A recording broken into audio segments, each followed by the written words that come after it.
Okay, here is a lesson for team tailored training on what's causing your back pain and what to do about it. So, one of the common presentations uh, for people with back pain is a phenomenon called lower cross syndrome. The cross in lower cross syndrome refers to an X which can be drawn on your hips from the side view, and it points to four muscle groups which are either tight or overactive, or weak and lengthened. And this is common in a lot of people in today's society because of behavior which is normally sitting down, so with your legs bent, so bent at the hip, and doing a lot of work in front of us, like cooking, bending over a lot. And uh, so the four areas which we're going to look at are the here's a picture now. The erector spinae, which is a group of muscles which keep you upright. They run along the back. The abdominal muscles, the the hip flexors, so a bunch of hip flexors, iliopsoas, and a bunch of other ones, and the gluteus complex, gluteus maximus, medius minimus.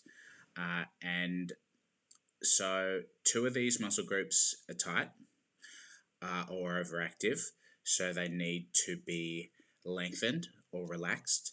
And two of these muscles are weak and underactive and need to be strengthened and shortened to provide resistance against the opposite muscles.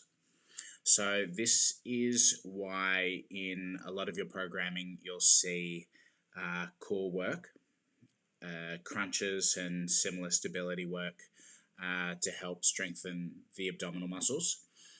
We do a lot of hip flexor stretching, a lot of hip flexor rolling out.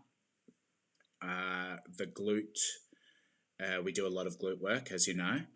And the back, we do a bit of stretching, but we don't do a huge amount of lower back stretching. Even though they're tight, it doesn't necessarily mean that they're strong. So we still need to strengthen the lower back muscles through the back extensions we do, the deadlifts, those type of movement patterns. So that's a kind of an explanation about what we do in the gym to help with back pain. So what can you do at home yourself? So taking a look at this diagram, you can see right here, the abs are weak, the glutes are weak. So crunches or glute bridges are always perfect for at home. And if you want quicker relief, then stretching out your hip flexors uh, once or twice a day after a day's work, or stretching out your back, so into the doing the child's pose. Those two things can give you relief from your back pain, but the long-term solution is by strengthening your ab muscles and glute muscles, as well as consistent stretching or lengthening or moving around, generally moving around more to loosen up your lower back and your hip flexors. And that's why we do it. So this doesn't apply to everyone, but it is a common dysfunction which we see in the gym and in most people in their life. And you can identify this quite often. We can actually identify this in our postural examination. In some cases, it becomes quite obvious, even without watching him move, do squats or lunges or deadlifts. We're able to see from your upright posture whether there's an issue with tightness and weaknesses of any of these muscles. Let's see if I can find a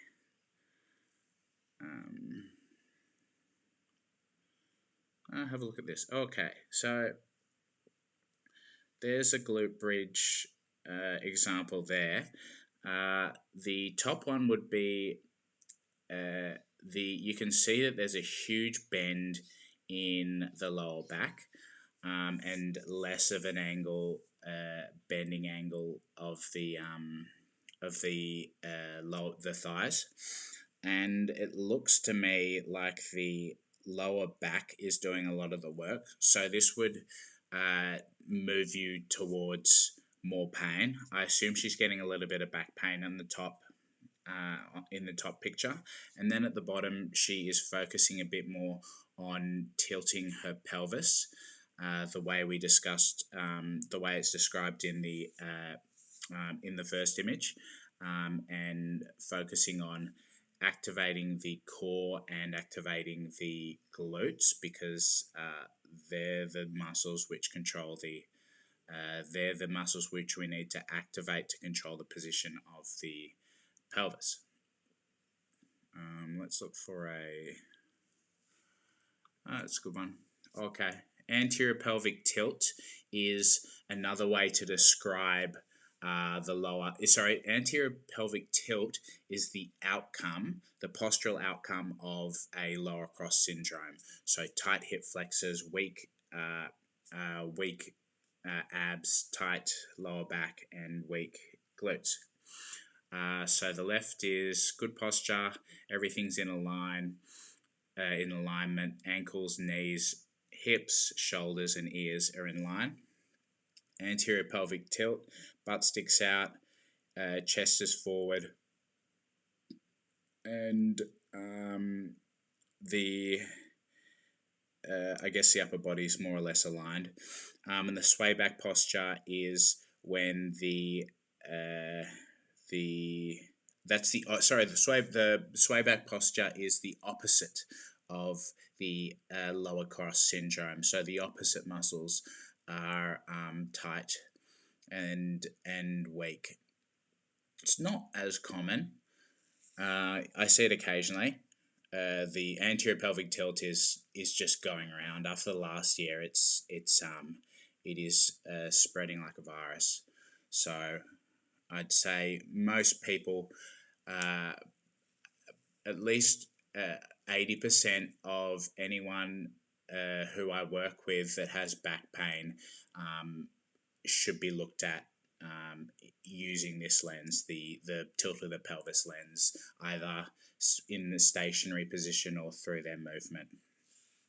Anyway, that's my little education from the day. Hope that that helps you understand why I select certain exercises, and understanding this will give you a really good framework to solve the problem yourself in your own time.